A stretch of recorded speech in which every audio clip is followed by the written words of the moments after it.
Entrepreneur MBA podcast purpose is to help existing business owners grow their companies past the 10 million in revenue per year benchmark. Here is your host, Stephen Halasnik. Welcome, everyone. My name is Stephen Halasnik, and I am co-founder of Financing Solutions. For those of you who don't know the company I own or co-own, we provide easy to set up lines of credit for small businesses. And I will be your host for today's Entrepreneur MBA podcast. And you should all know that over the 25 plus years that I've had my own companies, I've almost always had a line of credit. I really believe in what we do. I think every entrepreneur should have a line of credit just in case. And if it's used smartly, it's really a good idea. I've personally built 6 companies in the $5 million to $25 million range, including 2 companies that have made the Inc. 500 fastest growing companies in the United States. I love learning from people with business experience. And today I'm very excited to be speaking with Rich Brooks from Flight New Media. Rich is the author of The Lead Machine, The Small Business Guide to Digital Marketing, a popular and well-received book that helps entrepreneurs and marketers reach more of their ideal customers online. He has appeared in Inc. magazine, the Huffington Post, fastcompany.com, CNN.com, the Social Media Examiner, and many other news stories on digital marketing. Rich, welcome to today's Entrepreneur MBA podcast. Stephen, thank you for having me. This is exciting. Well, so today's topic, what we're going to be talking about, and we're going to be backing into it a little bit, but small business marketing, how to stand out online and off. And if listeners have listened to my podcast before, this is like the 400th one, I think, something around that, 6 seasons. They know that I firmly believe that marketing is the key to your business, that you could have a great product or great service, but if you can't acquire clients inexpensively, you have no business. And I think it's the number one biggest thing to help entrepreneurs get over that $10 million mark is you got to have a marketing machine. What do you think? Well, I hope so, because I've stuck the last 25 years of my life believing that in acting it out. There are very few businesses that don't need to market to survive. Most every business needs to position themselves in the marketplace, explain why they have something of value or something that's more valuable than their competitors, and find out who their ideal customers or clients are and get in front of them with that messaging, helping them by educating those customers all along their customer journey. So 100% absolutely agree with you. So, before you and I got on air, we talked a little bit about this book that's in your head, right? That One of these days you're going to see the incredible ability called self-publishing. and it's a lot of fun. I've done it. I wrote a chapter in a book that was 28 pages, the chapter was, but I really enjoyed the process, to be honest with you. And I would recommend it to everybody. But tell us a little bit about the idea of this book that you kind of have. Yeah. So, and I have self-published before. The Lead Machine was a self-published that's right. book, I'm sorry. Of course. That's all right. But it's just a matter of time. I actually, during COVID, was working on this as a new presentation and started collecting so many stories about what I'm calling the remarkability formula that I couldn't put them all in the presentation. So there will be a book. It's just a matter of, again, finding that time in my calendar. But yeah, so the idea here is just something I've seen time and time again. And it's the idea, I run a digital marketing agency, Flight New Media, you mentioned it. And many times owners and marketers come to me and they're like, I need help promoting my product or my service. And they have something that really they haven't identified what makes it interesting to the consumer. They haven't differentiated themselves from anybody else in the marketplace. And they come to me and they want, Rich, I want to rank number 1 in Google for my search terms. Rich, I want you to run Facebook ads for me or Google ads for me or whatever it may be. And the bottom line is these days, anybody can run Facebook ads. Everybody has a website. Everybody's optimized it for SEO. That's no longer a way that you're actually going to get customers. Those are the table stakes. So I started having these conversations with a lot of other businesses about instead spending time up front trying to understand what makes them remarkable to their clients, what helps differentiate them in the marketplace. And once you've done that, you've identified your best customers, you've really honed your message down on that element of remarkability, then you'll find that your marketing becomes much more easy, much more effective, and you're going to get all the business you can handle. And so that's more or less what I've talked about. And obviously, remarkability, well, a few things. One is, I know a lot of people get scared of that word. Like there's this imposter fraud syndrome that seeps in. Oh, I'm not really remarkable, whatever the case may be. All I mean when I say remarkable is that your ideal customer clients will remark upon what makes you different. Like there's something about you, something novel, something different, something funny, something truthful that is just going to separate you from everybody else. And what I started to develop by talking to other businesses with this methodology, which I now call the remarkability formula. And it's 4 lenses that businesses can kind of turn on themselves, do this kind of self-identification process so they better understand what does or could make them stand out. And happy to talk through it. I can give you the 4 lenses, and then we can kind of talk through each one if you're interested, but however you want to run this. I would like to hear those 4 things. And then I would add that by far, I totally agree with you, that I remember when we were starting the 5th, the last 2 companies I still have them, and I have a co-owner with them. And he was a very experienced business person, just like I was. And we were able to ramp up so fast with these companies because we knew exactly what we were doing.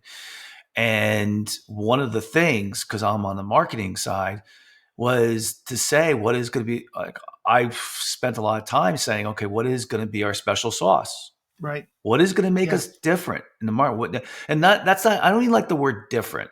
It's like culturally, what is going to make your company remarkable? I think that is true. And I don't think that you should get into any advertising at all until you figure that out. And then you go with the vehicles of SEO and at Facebook and, email or direct mail or all the other stuff. But you got to put the basics in first before you go in that direction. So let's start off and tell us the first step or the first thing that's involved in really doing a good job with that. Absolutely. I'll mention all 4, and then we'll go into the first one, kind of go through order. So the 4 lenses are find, focus, forge, and frame. So find is all about, there's already something that makes your business remarkable. And it's just up to you to identify it and give it a name. And as we get into this, I can give examples of each one. Through focus is all about niching down, and really niching down until it hurts, until you're the only person or business offering your specific solution to a very specific audience.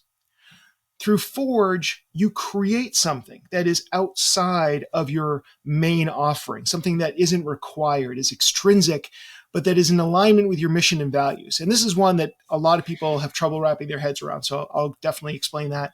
And the last one is frame. And this is really just about positioning your offering in a new way so that the value you're providing is revealed to your ideal customer. So find, focus, forge, and frame are the 4 lenses that you can use on yourself to kind of go through this. And this is something you can do. I mean, I do it with my clients, but you can do on your own. You can bring in your team. You can do it, bring in some customers, get their feedback as well. But it's a great process to go through because I like your term special sauce, right? So your special sauce or your unique value proposition or your purple cow, whatever you want to call it, you really need to figure out what that is. And as I often say is, remarkability is like beauty. It's in the eye of the beholder. So just because, Stephen, you might think something's remarkable about your business, if no one else cares, then it's not. So you have to find that thing that really resonates with your ideal client.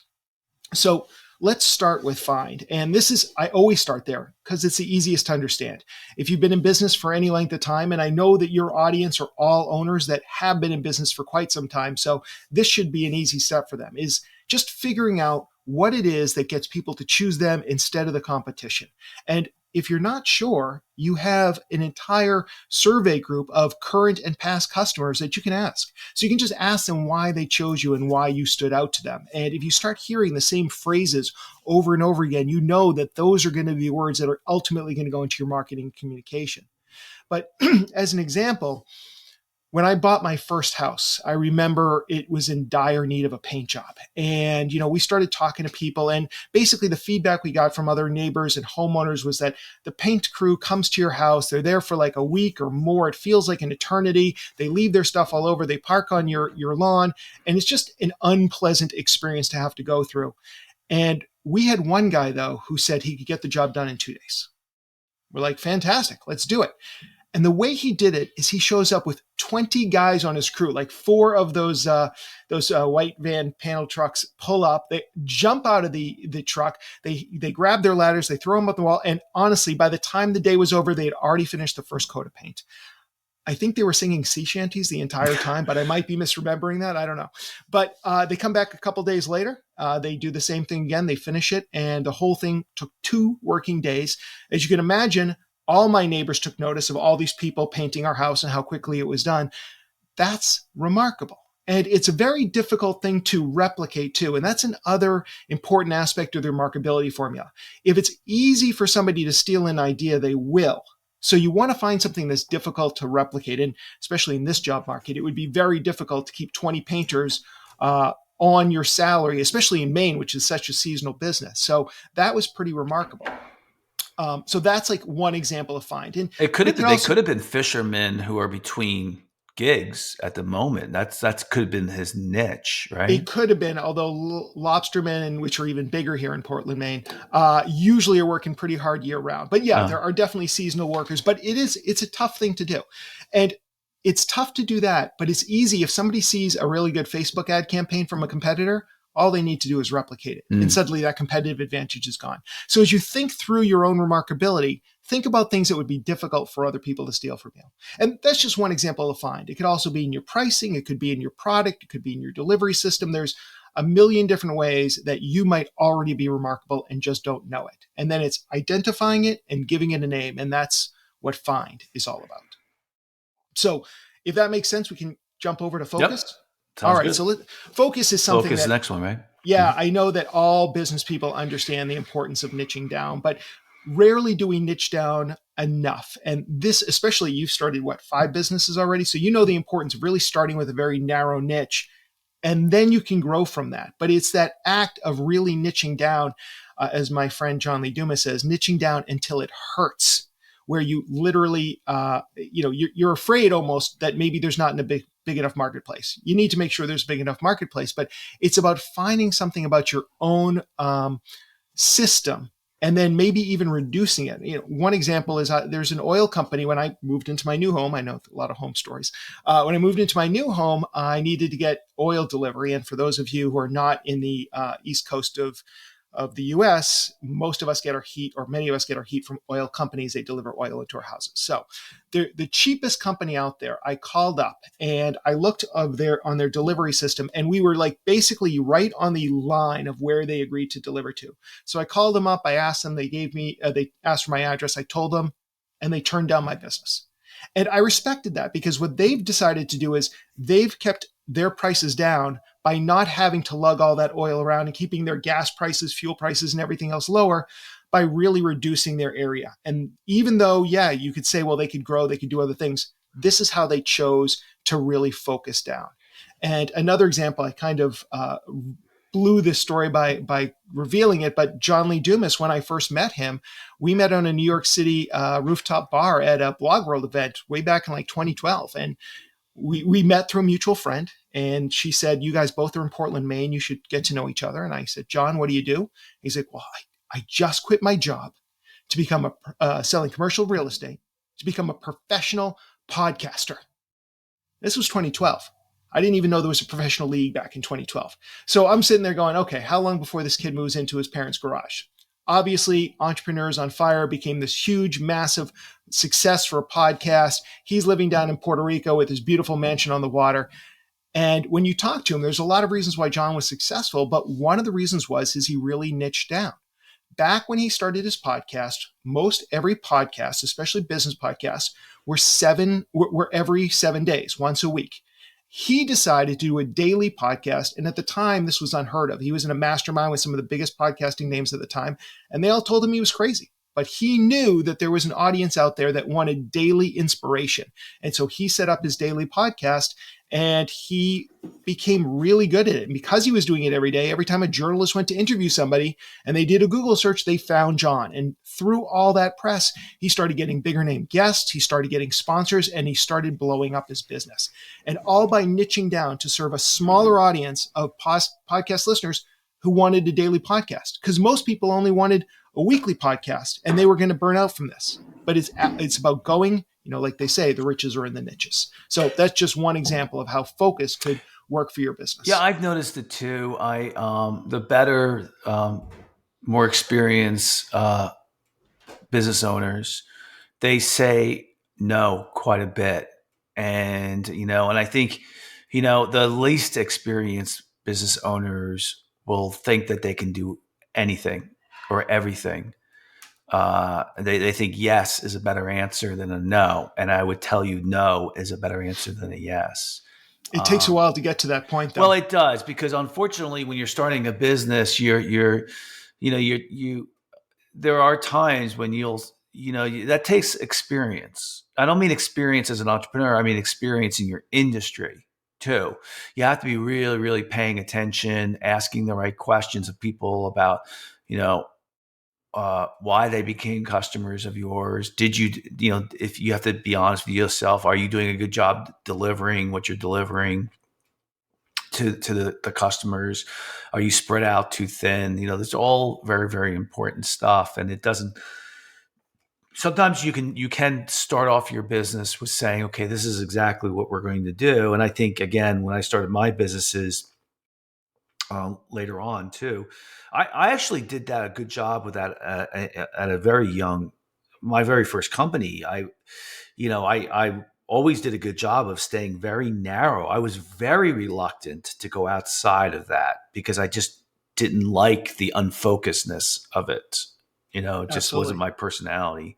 I like to be really, really good at something. I love execute, and not, I'm not trying to get off the subject matter here, but I think focus comes into this play is, what's not talked a lot about entrepreneurship. Entrepreneurship, it's like, ideas.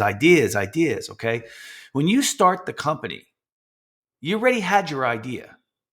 Okay. Then it's all about execution, and focus is a big part of that. And execution, a lot of people don't find it exciting. They find the idea exciting. And I find that gets a lot of entrepreneurs in trouble. Absolutely. So let's move on to the third one, Forge, I guess. So Forge is one that a lot of people struggle with. And the idea behind Forge is you want to create something that's extrinsic to your main offering. And so here's an example that I have a bunch of great stories about this, but here's one of my favorites. So I'm sure you've sometime in your life, Stephen, overcooked your pasta, right? The phone rings, you get distracted, and you left with a bowl of mushy noodles. The pasta company Barilla has come up with a very creative solution to this. And what they did is they created Spotify playlists that are the exact right play time of all their different pastas for al dente cooking. And if you go to Spotify, you can look these up, search on Barilla, you'll find different ones. There's Boom Bap Fusilli, and there's Spaghetti Mixtape, and all these different ones. It's not just that they're the right time so that you can set them up and start cooking your pasta. Each one has songs done by Italian artists. The cover art is done by Italian artists as well. And it's all about this idea of Barilla being an Italian company, in Roma, Italy, and that their belief is cooking is art, right? So it all pulls together really nicely. Now, again, the bottom line is you don't need these playlists to cook your pasta properly. You can just ask your smart speaker to set a timer. You'll be all set. But by doing this, by creating this thing that was kind of outside of what they normally do, they started getting the attention of all these foodies and all of these reporters, and they got so much attention around this. It really helped grow their brand. Plus, they got this entire new platform to market on, a market of Spotify. And some of their playlists have I think it's 18,000 likes. So people are obviously using them and they're talking about them. They're sharing this story. So that's just one example. Another example is, they planned this. For me, I started a conference here in Maine called the Agents of Change. And it wasn't about necessarily growing my business. It was just about, I was going to these big social media and digital marketing conferences all over the country. And rarely did I see another person from Maine, another Mainer. So I said, what if we just had an event like this here in Portland? And so for 8 years, right up until COVID, now we're bringing it back this year, we had this conference. We bring in over almost 400 people to the conference, which is big for a state that shares in a single area code. And you don't have to go to the conference to hire Flight New Media. And you don't have to hire Flight New Media to attend the conference. These are two separate things. But when I step up on stage as the MC and as the president of Flight, and there's a lot of co-branding that goes on, people immediately start thinking about Agents of Change and Flight New Media in the same breath. And many times when I've asked clients, hey, how come you chose us to do your website or SEO? They'll say, well, I've been going to the Agents of Change conference now for years, and I'm finally needing some Google ads, or I'm finally needing some social media help. And it was because of that conference that we're being put into this category of companies we should talk to.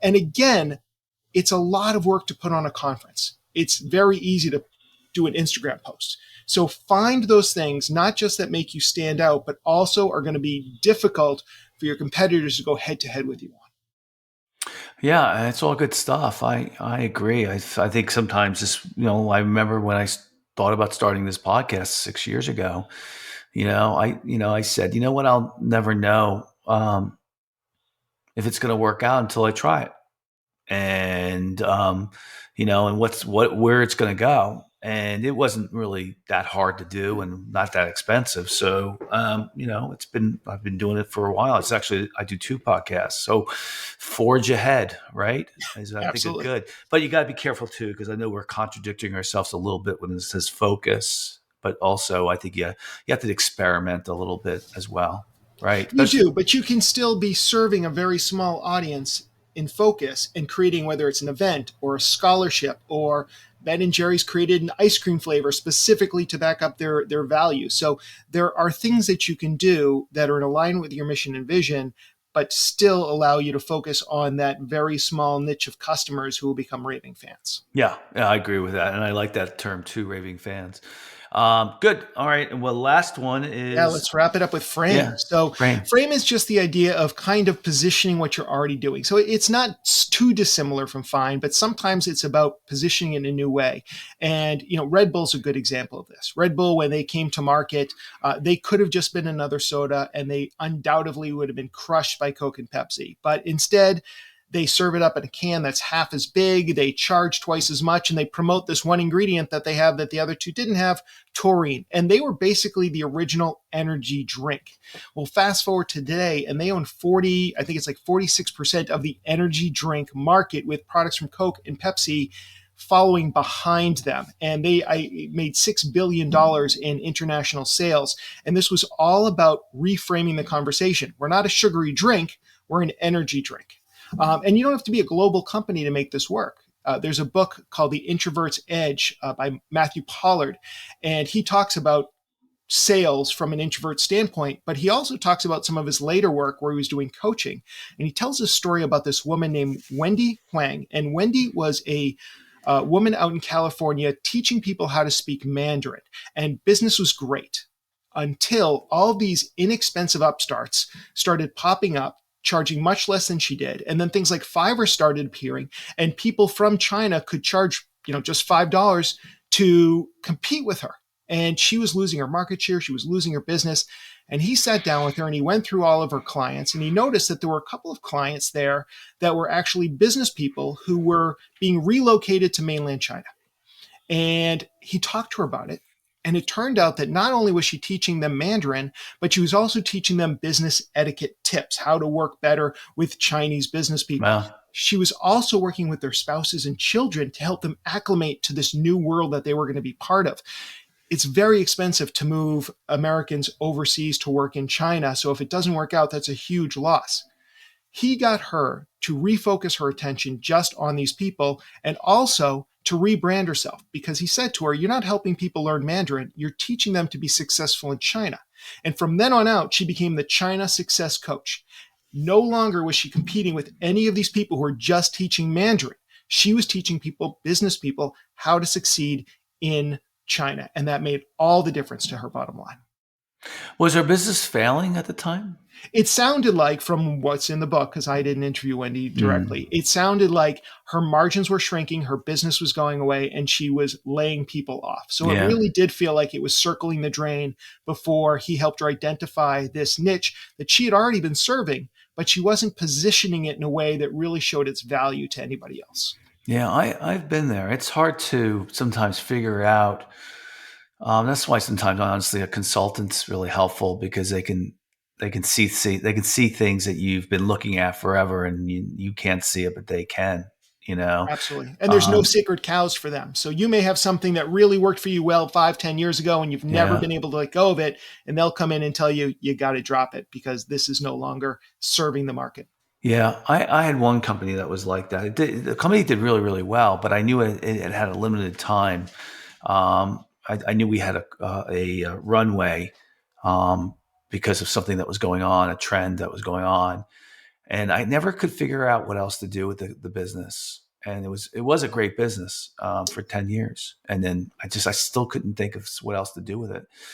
I probably should have brought a consultant in and kind of had, but sometimes finding the right consultant too is hard too.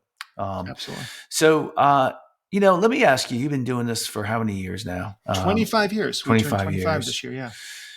When you've seen smaller businesses versus big business, when we talk big business, say when you've seen somebody who's in the $2 to $3 to $4 million revenue per year range versus somebody's in the $25 to $50 million range from a marketing standpoint, what mistakes do you see them making?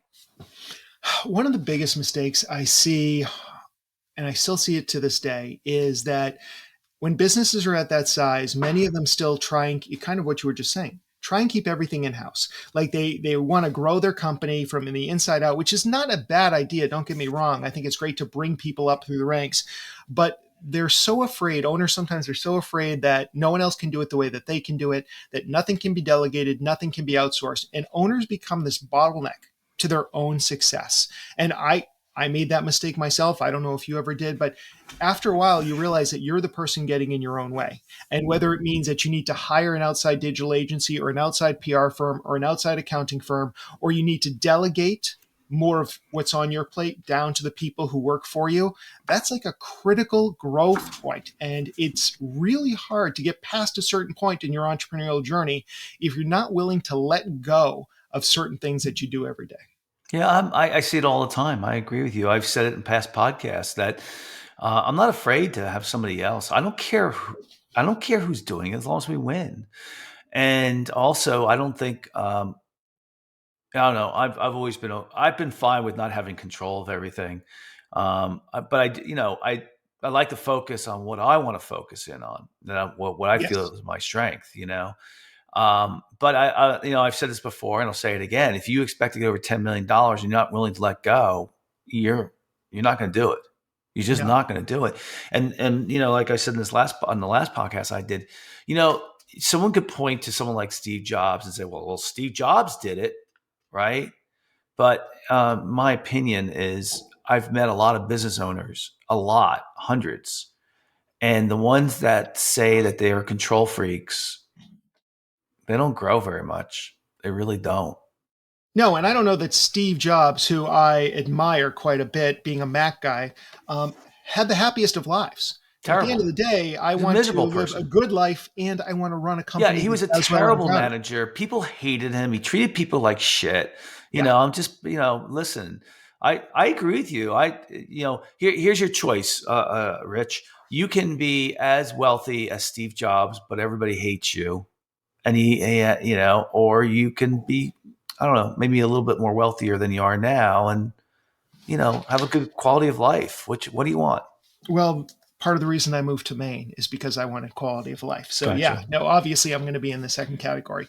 I'm exaggerating it, but I understand what you're saying. I agree with you. It's like part of being an owner, part of being an entrepreneur, There's a lot of things I love about it. And part of it is just that I get to kind of craft my own life. I decide what the company's values are going to be. Now, like we said, we have to delegate things. I don't do any client work anymore outside of like business development, a sales call, and occasionally if things go off the track, they'll call me in to get everybody back in the room. But other than that, my team does all the SEO. They do all the Google ads now. They do all the Facebook stuff. I've kind of become the dumbest person in the company in some ways. And I'm totally cool with that because I know where my value at Flight New Media and Agents of Change are. And I lean into those and I let all the other very talented people on my team take the rest of the load. And they're happy about that too. Yeah, well, let's just leave it off at that. I'd like to thank so very much Rich Brooks from Flight New Media for coming on to today's podcast. If you like today's podcast, please feel free to share it with a friend and also subscribe on your favorite podcasting app. And please also give us a review, of course, if you liked today's podcast or of all the other ones, as long as it's 5 stars.